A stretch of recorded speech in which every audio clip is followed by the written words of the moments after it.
Assalamualaikum warahmatullahi wabarakatuh. Halo teman-teman, untuk video kali ini saya akan sedikit menjelaskan hasil rangkuman LAO pertemuan kedua saya. Untuk video selanjutnya selamat menyaksikan. Di sini saya akan sedikit menjelaskan tentang materi LAO pertemuan kedua. Perkenalkan, nama saya Maharani Armita Putri, NIM 211200515 dari kelas manajemen A. Untuk materi yang pertama yaitu Applying Warehouse Calculation. Pada umumnya, pada sebuah pergudangan memiliki area-area tertentu untuk melakukan kegiatan yang ada pada gudang tersebut. Apa saja area-area yang ada pada gudang? Yang pertama storage, yang kedua picking, yang ketiga shipping, yang keempat loading and unloading, yang kelima reception. Sedangkan kegiatan yang ada pada gudang yaitu yang pertama penyimpanan, yang kedua handling, dan yang ketiga packing.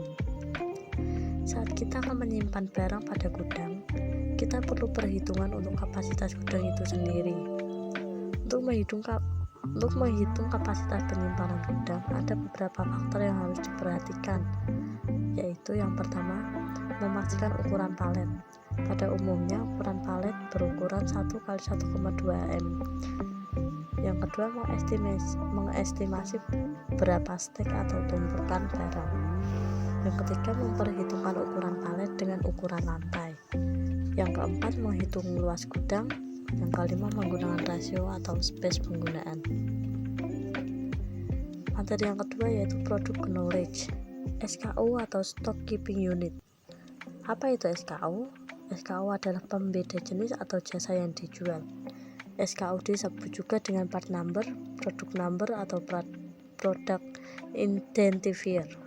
Cara pemberian kode pada produk bisa dilakukan dengan atribut yang ada pada barang, seperti yang pertama, lot number atau batch number atau serial number.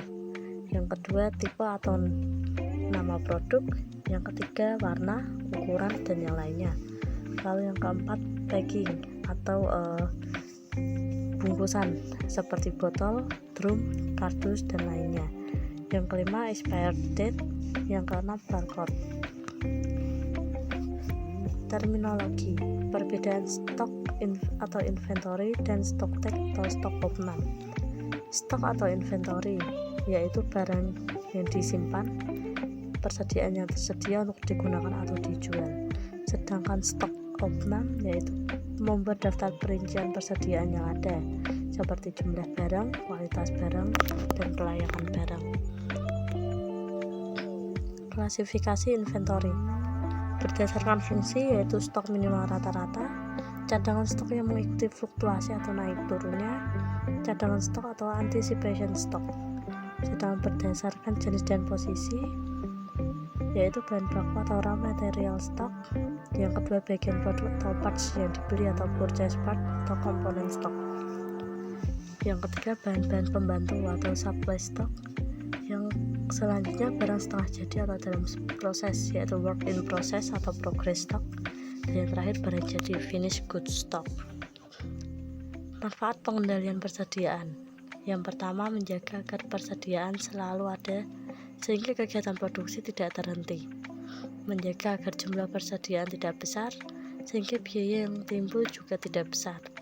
Yang terakhir, menekan biaya pemesanan. Persiapan untuk stock take atau cek stok. Apa aja persiapan yang harus disiapkan ketika kita akan mengecek stok yang ada? Yang pertama, persiapkan barang. Yang kedua, bagi tugas dan bagi area. Dan yang ketiga, merencanakan urutan kerja agar waktu efisien. Cek stok dan menghitung stok. Inventarisasi dan perhitungan siklus dilakukan sesuai dengan kebijakan dan prosedur tempat kerja. Yang kedua, data inventaris ditafsirkan. Yang ketiga, data persediaan dipastikan sesuai dengan stok. Yang keempat, tingkat stok dihitung dan didokumentasikan secara akurat. Full stock taking dan cycle count stock. Apa itu full stock taking dan cycle count stock? Yang pertama, full stock taking, yaitu perhitungan inventory secara keseluruhan dan saat perhitungan segala kegiatan transaksi harus berhenti. Yang kedua, cycle count stock, yaitu perhitungan inventory dalam periode dan hanya barang tertentu atau area tertentu saja yang dihitung. Waktu perhitungan bisa bergilir dengan aturan segala akurasi sudah rapi dan tertata. Full stock taking atau stock pemenang. Yang pertama, persediaan fisik penuh. Yang kedua, semua item dihitung sekaligus. Yang ketiga, dapat menghentikan operasi di fasilitas sementara semua item dihitung pada satu waktu. Dihitung secara berkala atau bulanan, triwulan, dan tahunan. Sedangkan cycle count stock, yaitu prosedur audit inventaris. Sebagian kecil inventaris di lokasi tertentu dihitung pada hari tertentu. Kurang mengganggu operasi sehari-hari, memberikan ukuran akurasi inventaris dan pelaksanaan prosedur yang berkelanjutan. Dapat disesuaikan untuk berfokus pada item dengan nilai lebih tinggi, volume pergerakan lebih tinggi, atau yang penting untuk proses bisnis. Yang selanjutnya, penghitungan siklus hanya boleh dilakukan di fasilitas dengan tingkat akurasi inventaris yang tinggi atau lebih dari 95%. Dan yang terakhir, tujuan dari penghitungan siklus adalah untuk memverifikasi keakuratan inventaris, dan meskipun ini bukan prosedur yang memadai untuk digunakan untuk memperbaiki kesalahan inventaris, ini adalah cara yang memadai untuk mengidentifikasi akar penyebab kesalahan inventaris. Dokumen-dokumen yang diperlukan saat akan melakukan cek stok atau stok opnam.